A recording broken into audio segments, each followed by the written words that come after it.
right now. Listen up. 3, 2, 1. It's showtime. That's great. This is ridiculous. 99.3 The Truth. You can't handle the truth right now. Ooh. That's the stupidest thing I ever heard. Let's do it. Hit it. It's time for Mac's World. And here we go. Everybody, let's get it started. Let's get it started. Call Mac 244-0077 or text 809-0993. It's showtime, everybody. Showtime. Exclusively on 99.3 The Truth. All right, 7 minutes after 3 o'clock on the 9th day of August in the Lord's third millennial, 2016. I'm J. Michael McCoy. We were not live yesterday, as Grace Like Rain figured out at about 8 minutes after the hour. He's so funny. I love that guy. Next hour, we have Tana Gertz, who was on The Apprentice with Donald Trump, and she's also his statewide, no. I don't know. She's something on his national campaign. And Eric Branstad, who is the son of the governor, and he is Trump's statewide guy, director. And so we will talk to them next hour. Tom Coates will be here. Your questions will be needed, not just welcomed, but needed. I don't have enough questions to fill the whole interview, and I don't want Frank talking the whole time. So if you've got, this is your time. You know, this is about as close to Trump as we're ever going to get. Trump does not do hardly any radio and does tons of Fox, obviously, but he should spend his time on Fox and CNN and MSNBC. He shouldn't waste his time with us. So I think we've got, quite frankly, I think we've got the best that we could get. Absolutely. I think we probably we'll get better answers and more honest answers. What did I just say about him? I'm sorry. I just don't think we'll get political canned, answers. Well, and I think it'll be a great opportunity. I will be listening. This studio is going to be very full, so I'm going to step out of the room, but I will be just down the hall listening intently. And this would be a great second hour to call in and ask those questions. If you kind of like me have been on the fence with Trump for a really long time, these two I think would give us a lot of good insight. They spend a lot of time with him. Tana spent a lot of personal time with him, and I believe Eric, I'm sure, has now as a state director for the Trump campaign. So this would be a good place to ask questions if you're on the fence. Tana is the senior advisor for the Donald Trump for President Incorporated and state co-chair of the Donald Trump presidential campaign 2016. Well, there you go. Thank you, Frank. So, not looking forward to it. All right, I'm trying to find some breaking news here. I just got a call from a friend over at Channel 13 who really gave me some sad news. Steve Lubke has been arrested again, this time down in St. Louis for OWI. And if you don't know who that is, yes, you do. Steve is I guess he's a friend of mine. I mean, if he called me and needed something, I'd be there for him. He and I suffer from the same disease, only he hasn't figured it out yet. He was the car dealer or the car salesman that abandoned the flaming Camaro and then was arrested twice in one day for OWI and ended up spending, I don't know, a couple of years, I think, in prison for repeated OWI. And he was on this show not too long ago, and I had a feeling, and off air I told him this because he said he was trying to get with a car dealership down in St. Louis. And I said, now listen, buddy. I said, don't you think just because you've left all the eyes, meaning eyeballs, who know who you are and know your track record with alcohol, don't think you can go down there and just fool everybody and act like you're a normal drinker, because it'll catch up with you. And what I'm getting is that he was arrested again for OWI down in St. Louis. And, I hate to say this.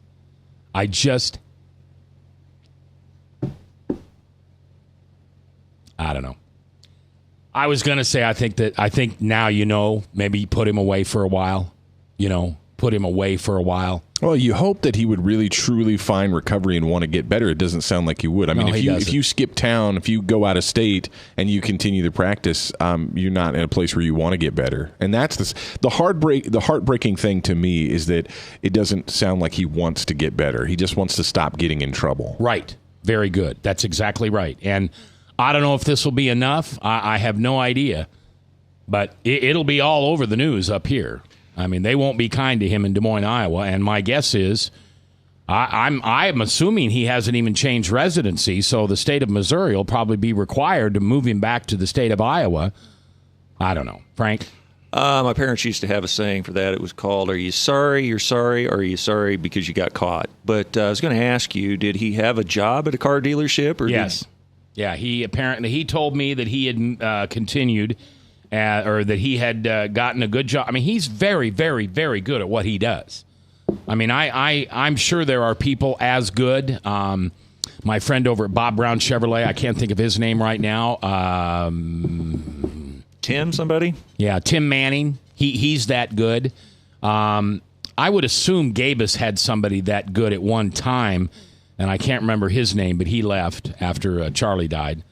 But those kind of car guys are as good as whatever industry you're in or whatever you like to do or whatever you're passionate about. There are always those people that are that good. My example has always been Larry King. I mean, Larry King is that good. And the fact that he transferred over to TV for so many years and still did it well, I just think everybody got to see it. But it's just sad. It's just sad. You know, alcoholism is a disease that while you're sitting in the room bragging that you haven't had a drink for a week or a month, or you haven't got an OWI for a week or a month or a year or whatever it is, your disease is out in the hallway doing push-ups, just waiting for you to walk out of that safe room, whether it be a room of 12 steps or whether it be a room of Jesus. He's waiting for you to walk out, and he's going to stick that alcohol in your body some way or another. I have a good friend of mine who's been sober like 20-some, probably over 30 years now. And to this day, he can't eat anything that's been made with any alcohol, like a Jack Daniel's sauce, a wine sauce. Even though the alcohol has been burned out of it in the process, he still tastes. Our taste buds are that keen to alcohol. And he can still taste alcohol in those things. Now, I don't do that. I don't worry about my sauces or anything like that. I don't cook with wine. That's not true. I do sometimes. When I make like a roast beef gravy or a real fine gravy. But it doesn't affect me that way. But it does affect other people that way. And obviously with Steve, you know, you're an alcoholic, Steve. I mean, I hate to tell you, I know you've been trying to run from that label, but it's not a label anybody's putting on you. It's a label you put on yourself through your actions. I haven't. I hope he calls me. You know, but I don't. I don't know. What do I say to him? Tell me what I say to him. If he calls me up and says, "Hey, Mac, just wanted you to know I'm really sorry, but I slipped again," and, you know. Well, he probably doesn't want to hear "I told you so." No, he doesn't want to hear that. Well, and I don't know, though. You're the guy that's been in the recovery world longer than I have. I don't know what you would say. I mean, what I would think to say is, man, I'm really sorry. Your life's falling apart. You know, do you want to get help?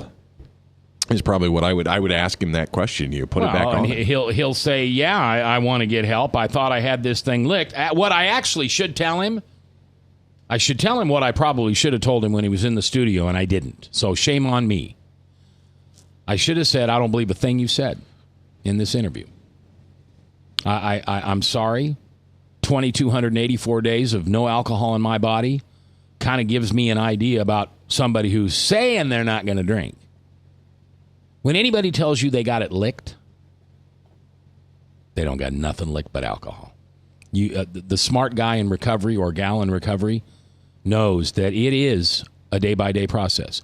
Well, that's the standard line really for all Christians, whether you have an alcoholic addiction or a drug addiction. One of the ways that we deal with sin is not to be foolish enough to say, I don't sin anymore. Mac, you used to ask that question to pastors, am I a son of a risen king or am I a sinner, right, or whatever the case is. Well, the reality is, just like the alcoholic says I'm an alcoholic, we're sinners, which is not to say that we sin or that we are defeated, that kind of thing, but is to recognize that we are at constant battle against whatever sin or sins that we struggle with. That it is a constant ongoing war day in and day out, whether you have an alcohol or drug addiction or not, or whether you're just a plain old jerk. Whatever the sin is in your life, you got to be fighting it constantly. And it's the Christian or the person who is an alcoholic who just says, I got this thing licked, that falls into sin. Because what is that, Mac? That's pride, isn't it? Yeah. That's really ultimately what that is. Yeah, well, and I've seen, in fact, I've said it. I remember somebody asking me, I was going through something tough, and it was somebody in the program, and they said, are you drinking? And it made me mad. And I said, what do you mean? Is that the only thing you care about? And you know what she said to me? Yeah, that's my only job, Mac. My job is not to ask you how the radio station is. It's not to ask you how your marriage is or how your grandchildren are. As dear as they may be to you, my only job is to ask you, are you drinking? And if you're not, then figure your problems out. Well, I take this, too, as a Christian. I think one of the coolest things that a brother or sister in Christ can ask you is not, are you sinning, but have you spent any time with Jesus today? Yeah. Sometimes, a good brother or sister in Christ that's holding you accountable, that's the only thing they need to ask you. They can ask you how your family's doing, all this other stuff, but sometimes we just need a friend that can say, hey, have you spent any time with Jesus today? What's God teaching you in his word? That kind of stuff. Yep. All right. I heard back from the doctor today about 12:30, and I want to share it with you. You don't need to care about me personally. I know you're listening for news and conversation about Jesus, and trust me, we'll have that when we come back live on The Truth.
Credit cards are like grandkids. They love you, sometimes get out of control, and it's fun to get a new one. Who can stop them from piling on? Hi, I'm Tom Coates with Consumer Credit of Des Moines. At the end of the day, you can return the grandkids, but you're stuck paying off bad credit card debt. We'll help you put the fun back into using credit cards responsibly. Right, kids? Yeah! If you need help getting credit cards off your back, call Consumer Credit of Des Moines. Hi, my name is David Burrier, your Hope Coach. I host a live weekly talk show called I've Been There every Thursday afternoon at 5:30, right here on webcast1live.com, and on my weekly radio program Saturday mornings at 10 on Truth Network 99.3 FM. I interview common everyday people who have survived incredible life challenges and who testify to God's faithfulness in the midst of their storms. So join me as we bring a message of hope and encouragement. Everybody needs hope. I know, because I've been there. Hey everybody, I brought Northern Lights Pizza! And it's got Graziano sausage!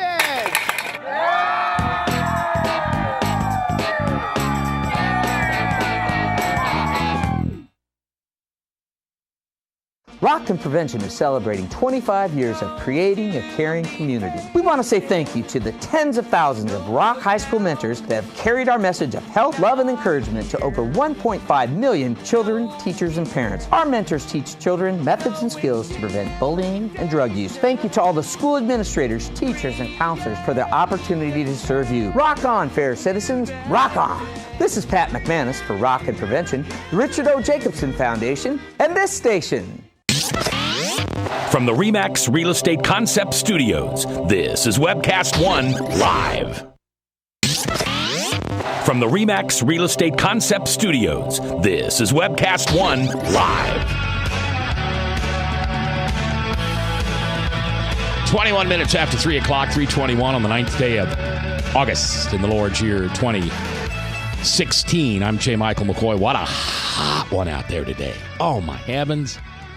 I bought brand new shirts for this summer that are this material that just absolutely breathe everything. And, it's just so hot. Anyway, State Fair time. I guess it's supposed to be hot. How hot is it out there?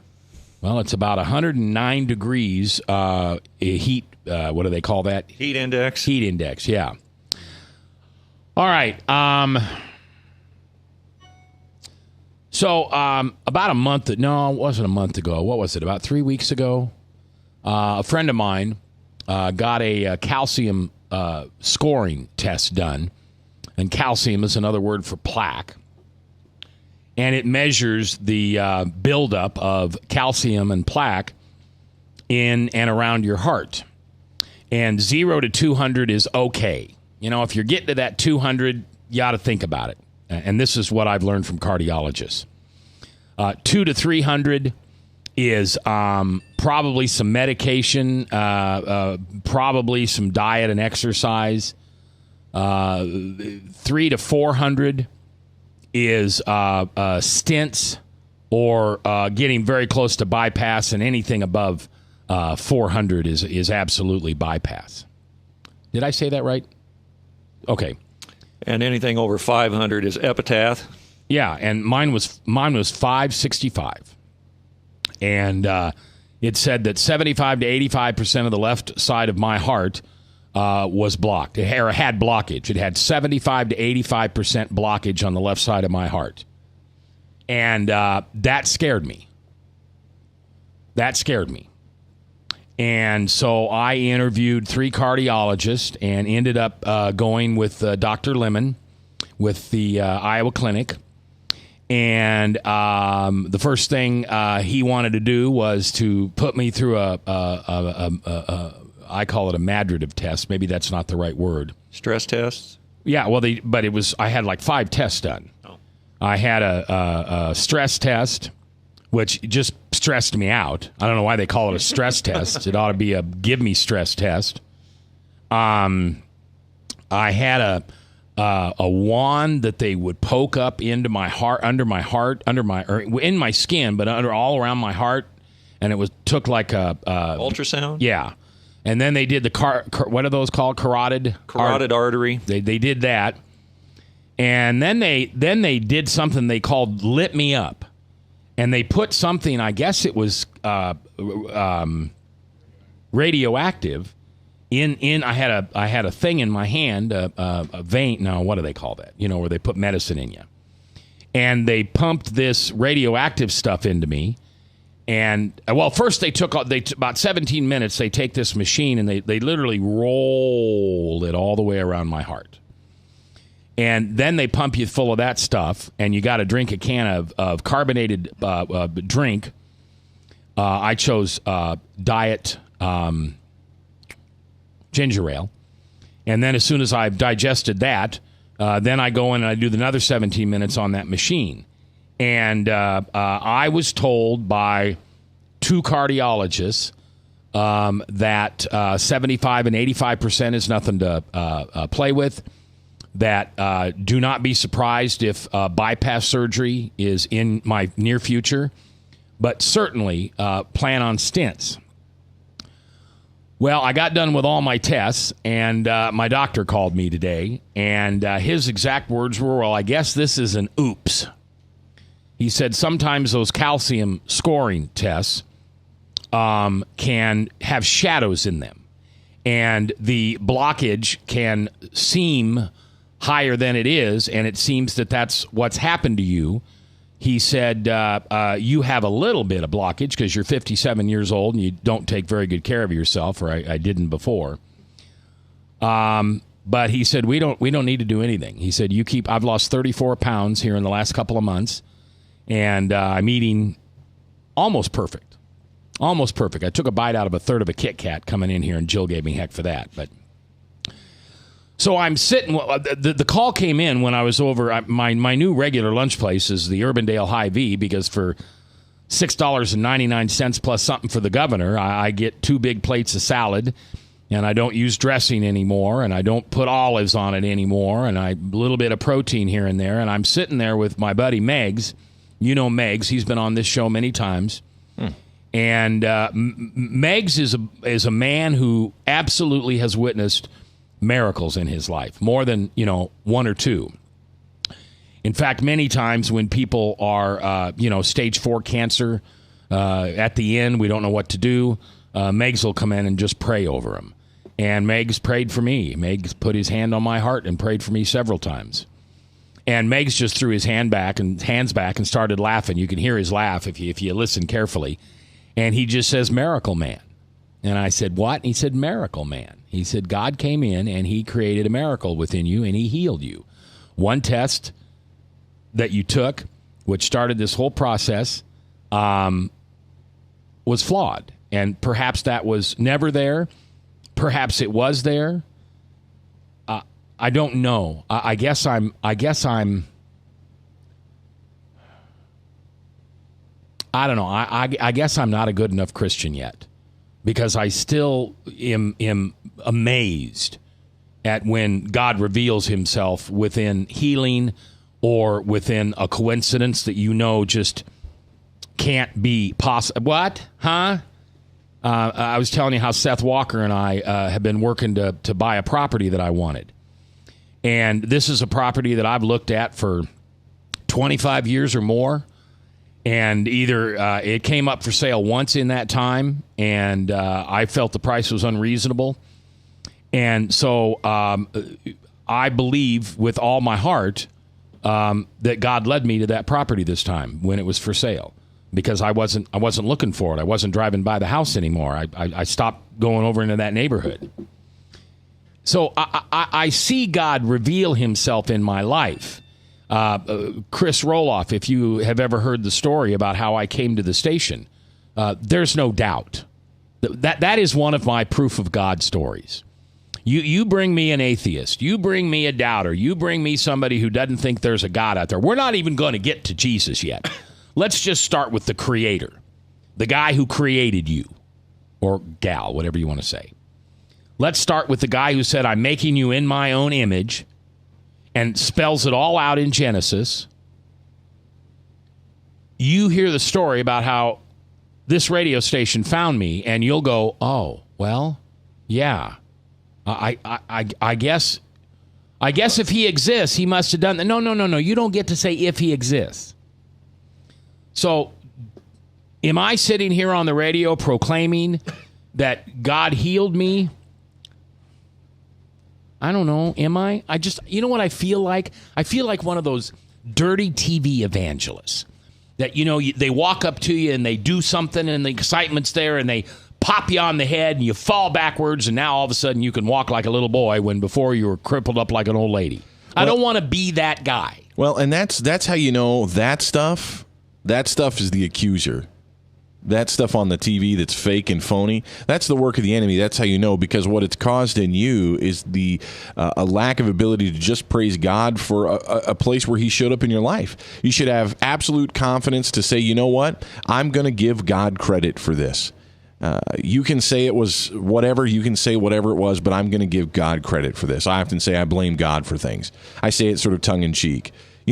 God is involved in your life, Mac. God is involved in my life, and Bob and Frank and Jeb. He's living and moving and active, and we should be confident enough to say, when we believe that God worked, to just praise God. And you know what? If the rest of the world wants to say, oh, you're just one of those Christians, let them say it, man. You know what? God is worth our praise no matter what.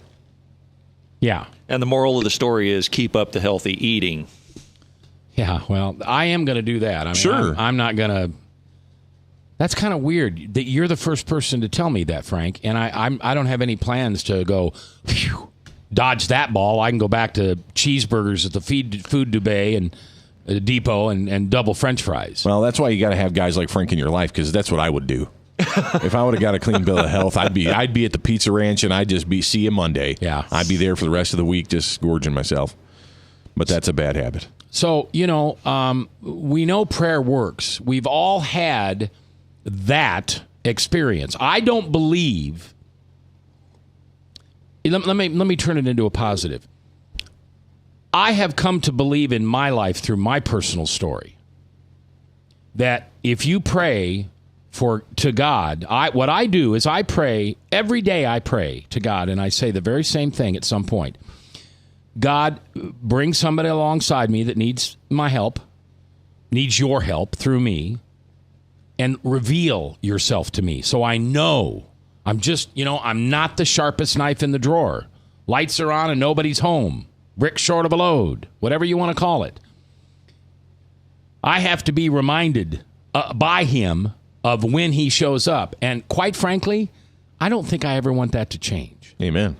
I don't think I want to get to the place where I expect. Yeah, I don't want to get to that place where I expect him to do what I'm asking in prayer.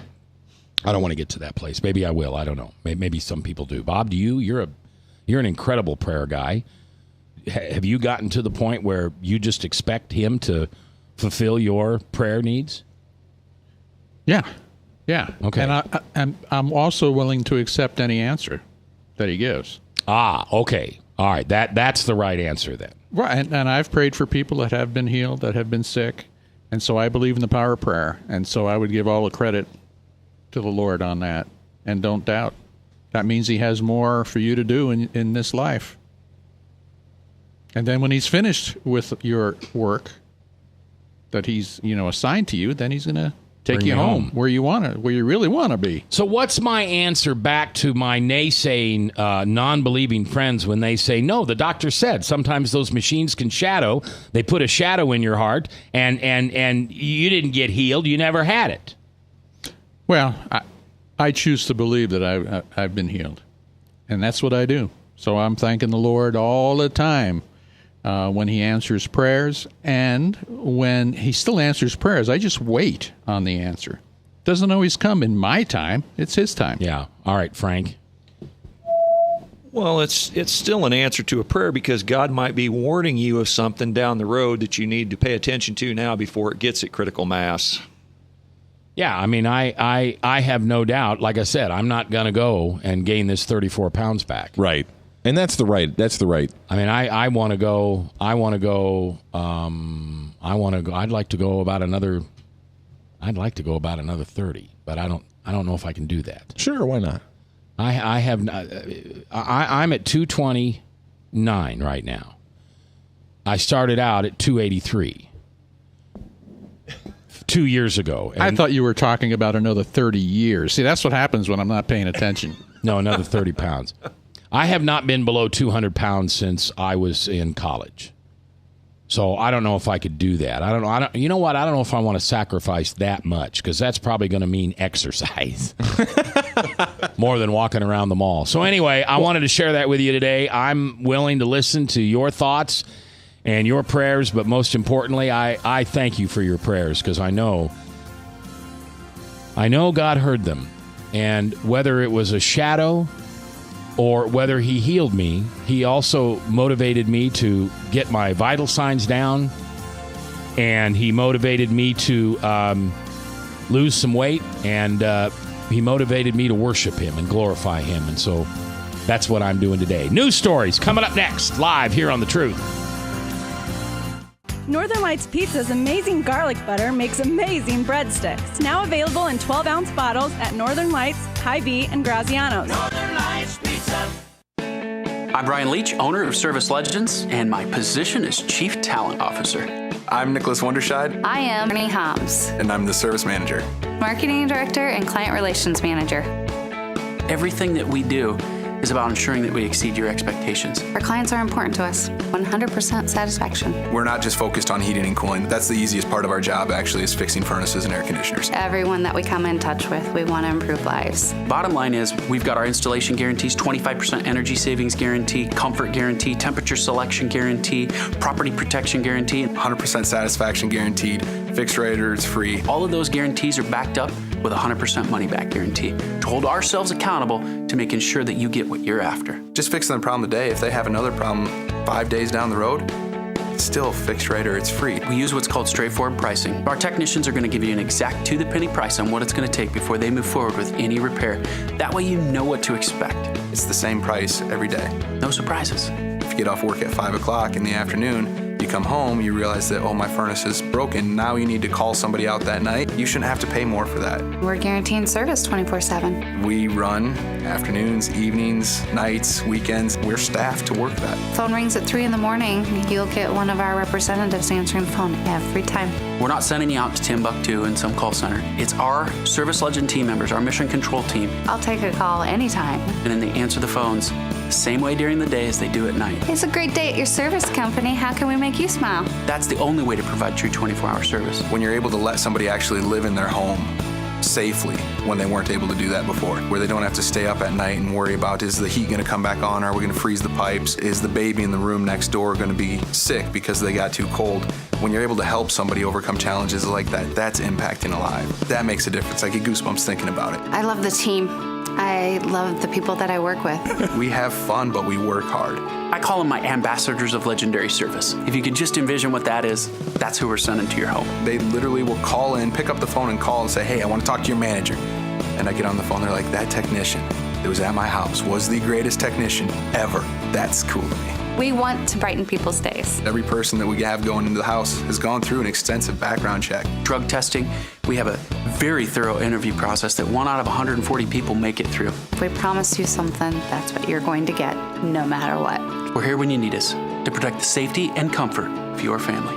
If you're not happy, we're going to make it right. If we're willing to put 100% money back guarantee on what we do, what type of work do you think we do?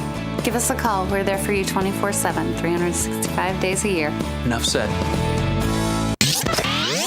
From the RE/MAX Real Estate Concept Studios, this is Webcast One Live.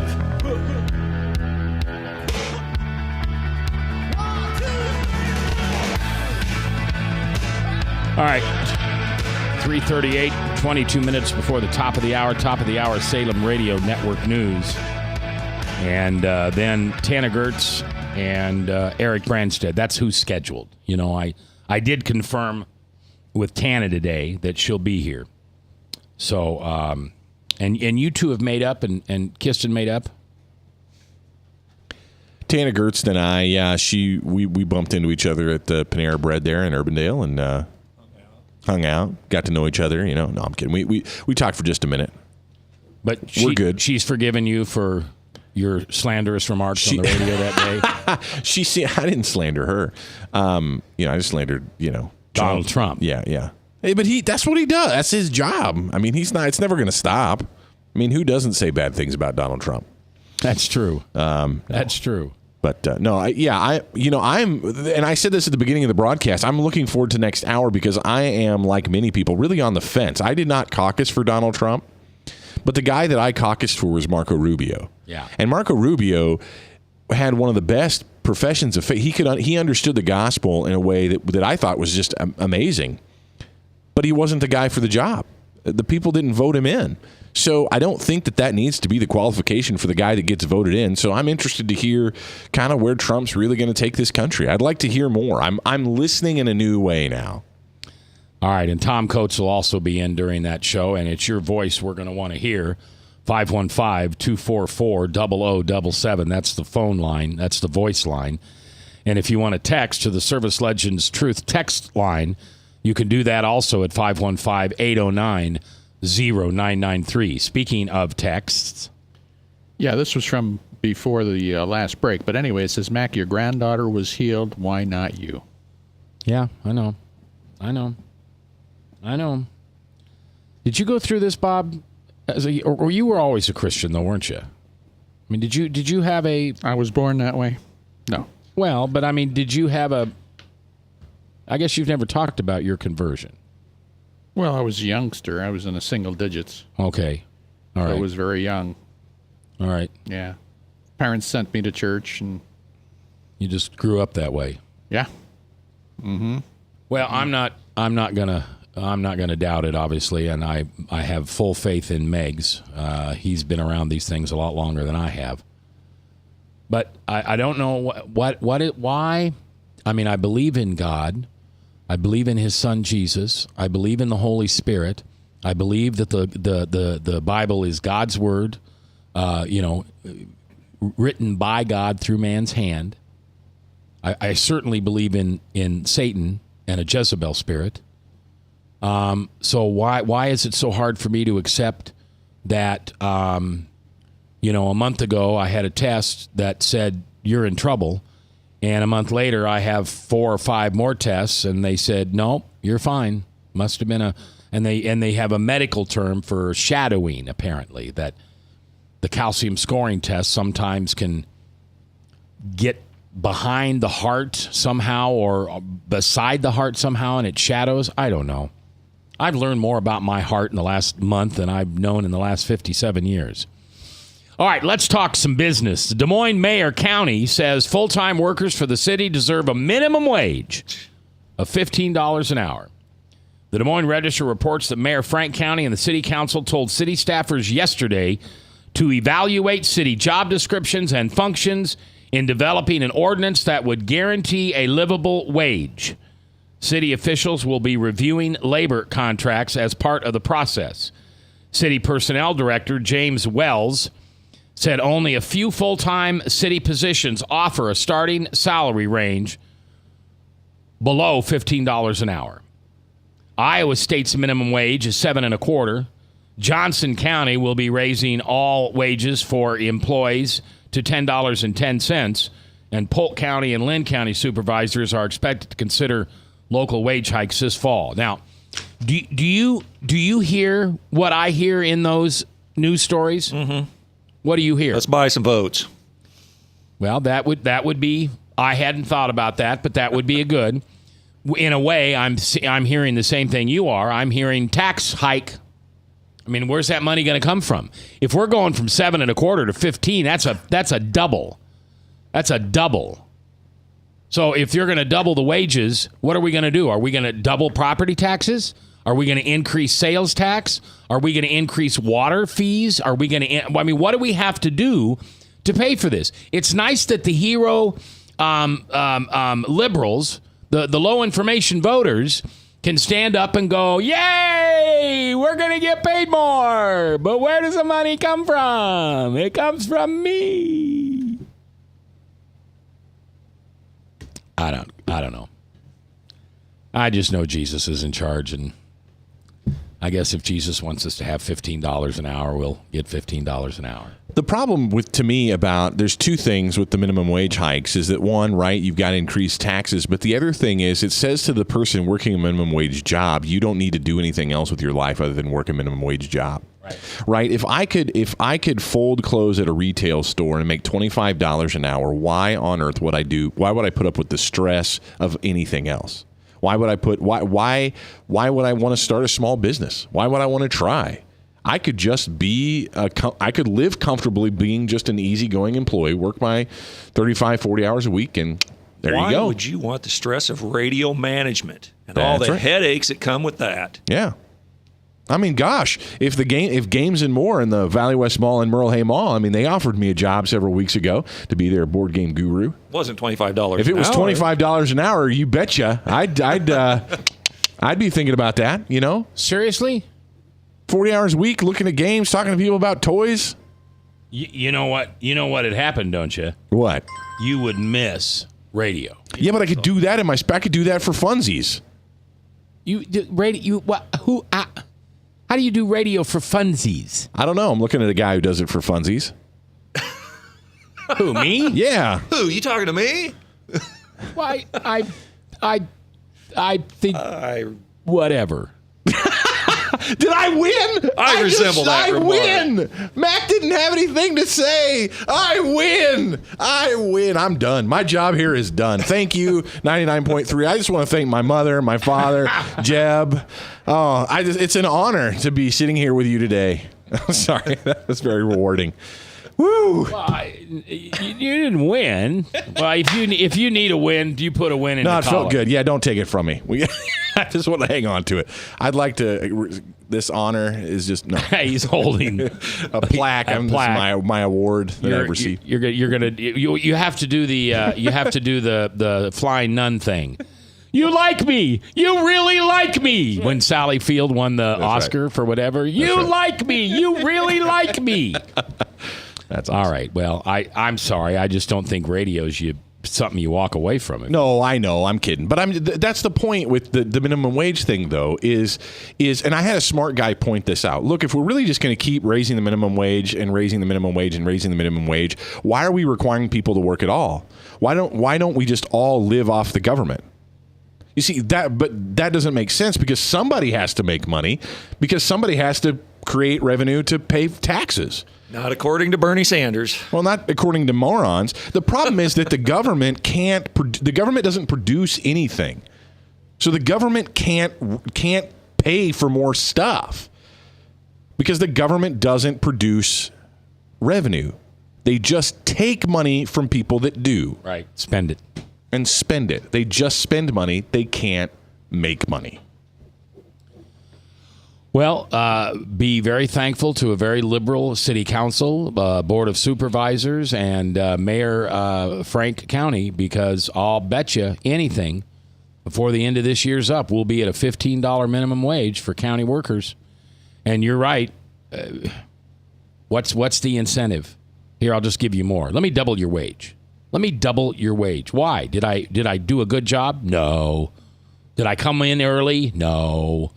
Are you rewarding me? No. I'm just going to pay you more because I'm going to steal from the taxpayers. A little bit more. A couple more dimes for every dollar they make. All right. Got a couple other stories I want to share with you. And then next hour, Tom Coates, Tana Gertz, and Eric Branstad. Why Trump? Today's going to be the tough questions. Why Trump? And you can join us at 244-0077 live here on The Truth. From the RE/MAX Real Estate Concept Studios, this is Webcast One Live. Credit cards are like grandkids. They love you, sometimes get out of control, and it's fun to get a new one. Who can stop them from piling on? Hi, I'm Tom Coates with Consumer Credit of Des Moines. At the end of the day, you can return the grandkids, but you're stuck paying off bad credit card debt. We'll help you put the fun back into using credit cards responsibly. Right, kids? Yeah!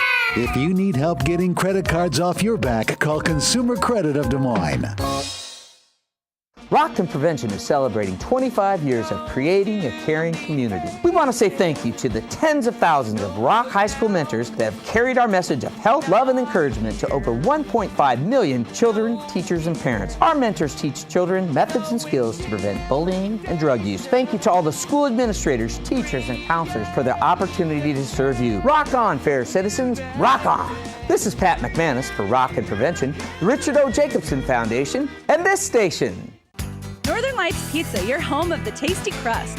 Our garlic butter sauce now available in 12-ounce bottles at Northern Lights, Hy-Vee, and Graziano's. Northern Lights.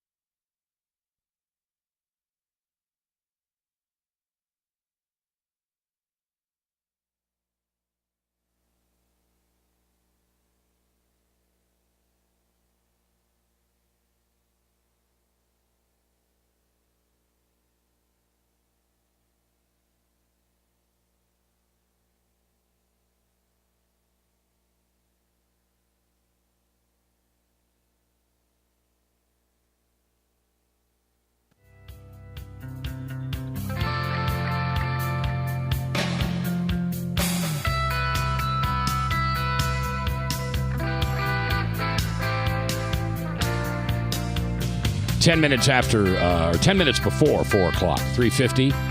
Salem Radio Network News at the top of the hour. And then my scheduled guests are Tana Gertz, Eric Branstad, and Tom Coates, co-host, as we ask the question, why Trump? It's time to ask the tough questions. And you're going to get to call in or text them in if you want to, 515-244-0077. Or you can text Bob over here at 515-809-0993. That's the Service Legends Truth text line. I think we're probably going to do this story here in the next couple of days and ask listeners what they think about it. But today it's news. Excuse me. Tomorrow it'll be something that we're going to talk about. But Governor Branstad has said it's okay if the state fair doesn't allow legal carry of firearms. Yeah, this is the big scuttlebutt about the guns at the state fair, right? And what's the motivation? I did not read the entire article. Does it say what the motivation for refusing? So this is, let me make sure I understand this right. If I have a concealed carry, I can't take in my gun to the state fair, is that? Correct. Okay. So it would be against the law. So the only people that are going to break that law are people who already like breaking laws anyway. Right. And let's keep in mind, they don't have metal detectors there. So if someone wants to bring a gun in, they're free to do so. Well, do they? Are we sure they don't? Last year they didn't. Yeah. I don't. I would remember. assume they've never had before, so I would. I don't think remember. They would. Yeah. And there's actually a big problem of muggings and robberies going on outside of the state fair. So people have to park their cars really far away and walk in. So these people are going to be unarmed. And I'm guessing that Trump and Hillary will both be visiting the state fair in August. So. Well, you would want security for that for sure. Yeah, but they'll. I mean, state. It says right here we have a significant number of state troopers who are there to protect the safety of citizens, said Governor Branstad. So it's not like other places where you have nobody with a firearm to protect somebody against a violent act. He then added, you really don't need to have your own firearm for your protection at the fair. That's the whole point of having the concealed carry, though. Well, what nobody's talking about here is the Second Amendment. I don't care how many policemen are walking around with a gun. I don't care how many state patrol people. I don't care how many Secret Service. You have the right to carry a gun. And you have the right to carry a gun on government property. Let me ask you this question. Does this kind of fall into that you can't yell fire in a crowded building? Is that kind of where the thinking is on this? In other words, that at the state fair you have a high concentration of a lot of people, so more firearms in that environment become a little bit more tense because somebody gets hot, they get tired, they didn't get the right topping on their funnel cake, they get frustrated. Well, but it's like we were talking earlier. It's about the Second Amendment, and we have the right to carry in this state. Right. And I don't carry. I don't own a gun. I don't like guns. I just don't like them. Now, Jebediah over here is the opposite. He owns more guns than he has probably a pair of shoes. And I don't know if he's carrying right now for all I know. I don't want to know. I don't want to know if you carry a gun in here. I don't have a gun on me. I said I don't want to know. Well, who knows if I'm telling the truth? Oh, good. We're on a radio station called The Truth, and my producer just said, who knows if I'm telling the truth or not. Well, isn't that the whole beauty of the concealed carry, though? I don't have to tell you. Yeah. Well, anyway, I just think I don't care, I guess. Do I feel safer because a bunch of people aren't around with guns? No, I don't feel safer. I feel more unsafe. More unsafe? I feel unsafe because now the only people, like you said, Chris, the only people that are going to have a gun are the people who break laws. And they're going to sneak their gun in because they're going to say, by God, I'm going to bring my... Because I don't think anyone... If I had a concealed carry permit, I would never take it out to the state fair if they say, no, don't bring them in because they'll get you. Oh, they'll make an example out of people who break that law. Would you have taken it if they wouldn't have said no? Would you have taken? What do you think? I don't know because I don't carry a gun anyway. Well, what do you think, Bob? You can grab in the mic there, buddy. Well, I'm sure over the years many people have brought their concealed carry into the fair. Oh, I'm sure. And most of the people bring it in, not necessarily to protect themselves, but to protect others. And that's the idea. When you have a lot of people going into one area, that's a target. If they say gun-free zone, the only ones that have guns, as we were saying, there you go, will be the bad guys. Yeah. But on the other hand, this is if you look at it this way, if there is a bad guy and people start pulling weapons, then the law enforcement will have difficulty determining who's the good guy and who's the bad guy. That's an interesting point right there. I mean, if everybody starts, starts pulling guns. Saying that's the other possibility. Now, why this year as opposed to any years past? Have you been able to take a concealed weapon into the state fair in years past? I don't think this subject has ever really come up. Yeah, but I think it's because of all of the shootings that have been going on that people are concerned. And there's been in Iowa, across the nation, there has been a massive increase of permits to carry ever since Obama. Yeah. Just crazy number of people buying guns. A couple of years ago at the fair, there was a bunch of people assaulted exiting the fair after hours. So I don't know. I don't know why your gun doesn't do you any good if it's at home. Bob said the great phrase that I hadn't thought about, and that's that gun-free zone, right? Conservatives have made this joke way too many times because it's been way too many times true that when these mass shootings happen, they're happening at gun-free zones. And the Iowa State Fair is a mass group of people. And if we say publicly, hey, this is a gun-free zone, we're just inviting somebody who's crazy, who's angry, who just wants to be one of those psychos to come in and do this thing. I don't know that was the best move for our governor, but he might pull it back. He's got time, right? Well, it's a state fair board. It's the state fair board that decided. Okay. It wasn't the governor that decided. The governor he's just standing with them then, or what? Well, he's not protesting it. Okay. Let's put it this way. He's not necessarily saying this is a good thing. We like this. He just said we've got a lot of guns out there with state patrolmen. It's the heaviest. It's a very heavily armed state fair. From being at the fair for 30 years, broadcasting live out there, there's always a gun very close by. So if there's something going on, there's something going on. But if I've got a permit to carry and I can't carry it in there and something happens to me, I get hurt or I get robbed or I get whatever, I'm going to be madder than a hornet because I have the right to carry a gun and you told me I can't carry it in here. I mean, there's a lot of places that are gun-free zones. A lot of places. It's just kind of dings at the Second Amendment. You know what I mean? All right. Hey, and just because I love you, Mac, we are not going to be broadcasting live at the State Fair this year, so you can stay in your nice air-conditioned studio. That was my gift to you this year. I always had an air-conditioned studio when I was out there. Oh, well, when you work for those big radio stations, we can't afford an air-conditioned studio at the fair. Who do you think I am? All right.